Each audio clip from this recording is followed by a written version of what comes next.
Evangelho segundo São Marcos, capítulo 5, versículos 21 a 43. Naquele tempo, depois de Jesus ter atravessado de barco para a outra margem do lago, reuniu-se uma grande multidão ao seu redor, e ele permaneceu à beira-mar. Então chegou um dos chefes da sinagoga, chamado Jairo. Ao ver Jesus, prostrou-se a seus pés e suplicou insistentemente: "Minha filha está à beira da morte. Vem, impõe as mãos sobre ela, para que se cure e viva." Jesus foi com ele, seguido por uma grande multidão, que o apertava de todos os lados. Entre as pessoas, havia uma mulher que sofria de hemorragia havia 12 anos. Ela padecera muito nas mãos de vários médicos, gastara tudo o que possuía, sem obter melhora. Pelo contrário, sua condição apenas piorava. Tendo ouvido falar de Jesus, aproximou-se por trás dele, em meio à multidão, e tocou em seu manto. Ela pensava consigo mesma: "Se ao menos eu tocar em suas vestes, ficarei curada." No mesmo instante, a hemorragia estancou, e ela sentiu no corpo que estava curada da enfermidade. Jesus, percebendo que uma força saíra dele, voltou-se para a multidão e perguntou: "Quem tocou nas minhas vestes?" Os discípulos responderam: "Vês a multidão que te aperta de todos os lados e perguntas: 'Quem me tocou?'" Mas Jesus olhava ao redor para ver quem havia feito aquilo. Então a mulher, cheia de temor e tremendo, pois sabia o que lhe tinha acontecido, veio, prostrou-se diante dele e contou-lhe toda a verdade. Jesus lhe disse com ternura: "Filha, a tua fé te salvou. Vai em paz e fica curada do teu mal."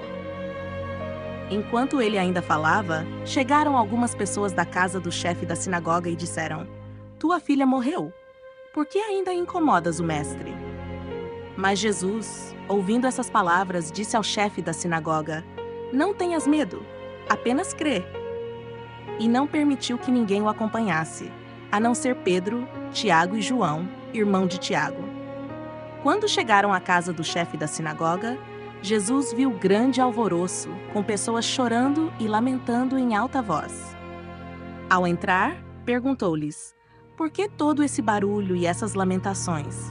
A menina não morreu, ela está apenas dormindo." Riram-se dele. Jesus, depois de mandar todos saírem, levando consigo apenas o pai da menina e os discípulos que o acompanhavam, entrou no local onde ela jazia. Pegou-lhe pela mão e disse: "Talita cum", que significa: "Menina, eu te ordeno, levanta-te." Ela se levantou imediatamente e começou a andar, pois já tinha 12 anos. Ficaram todos muito maravilhados. Jesus recomendou-lhes insistentemente que ninguém soubesse do ocorrido e mandou que dessem de comer à menina.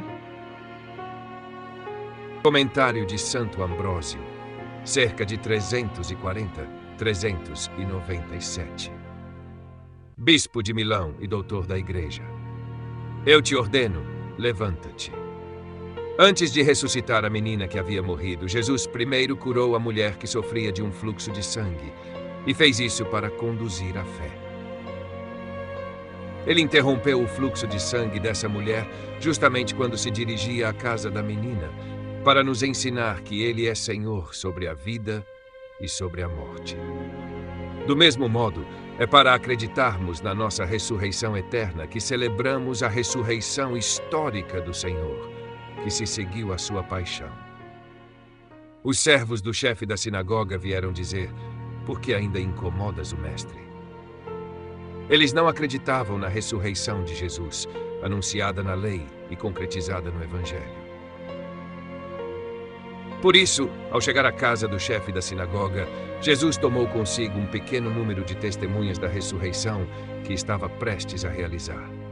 Da mesma maneira, foram poucos os que acreditaram de imediato na sua própria ressurreição. Quando Jesus declarou: "A menina não morreu, está apenas dormindo", riram-se dele. Pois quem não crê, zomba. Que chorem os seus mortos, aqueles que os consideram mortos para sempre. Mas quem tem fé na ressurreição, não vê na morte um fim, mas um repouso. Então Jesus tomou a menina pela mão, curou-a e ordenou que lhe dessem de comer. Foi uma afirmação de vida, para que aqueles que estavam ao redor vissem que aquilo não era uma ilusão, mas uma realidade. Feliz daquele que é conduzido pela mão da sabedoria. Queira Deus que ela também me sustente em todas as minhas ações, que a justiça me guie e que o Verbo, a palavra de Deus, me conduza à sua morada escondida. Que ele afaste o meu espírito do erro e conduza aquele que salvou. E que ele ordene que me deem de comer, pois o Verbo de Deus é o pão do céu. Foi por isso que esta sabedoria, ao oferecer no altar os alimentos divinos do seu corpo e do seu sangue, declarou: Vinde comer do meu pão e beber do vinho que vos preparei. Provérbios capítulo 9, versículo 5.